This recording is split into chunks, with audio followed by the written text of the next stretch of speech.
आपने विक्रम और वेताल की कहानी तो जरूर सुनी होगी, जिसमें राजा विक्रम को एक तपस्वी के आदेश के मुताबिक एक अज्ञात पेड़ पर लटके हुए वेताल को पकड़कर उनके पास ले जाना होता है। राजा विक्रम बड़े साहसी थे, तो वे इस आदेश का पालन करके वो उस वेताल को पकड़ लेते हैं, और जैसे ही वो पकड़ के वापस ले जाने का प्रयास करते हैं तो वेताल उनके सामने एक शर्त रखता है। वो रास्ते के बीच में एक कहानी बताएगा और कहानी के अंत में वो राजा विक्रम से उस कहानी से जुड़ा एक सवाल पूछेगा। अगर राजा ने उसका सही जवाब दे दिया तो वो वापस उड़ के पेड़ पर चला जाएगा, लेकिन राजा जवाब जानते हुए भी नहीं बताएंगे तो वेताल राजा को वही मार देगा।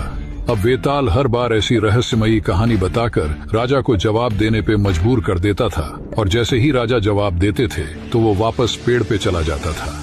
अभी मैं आपको ये कहानी इसीलिए याद दिला रहा हूँ क्योंकि हमारा मन जो है वो एक वेताल है। आपको अपने आदेश के मुताबिक अपने लक्ष्य तक पहुँचना है, और वो भी इस वेताल रूपी मन को लेके।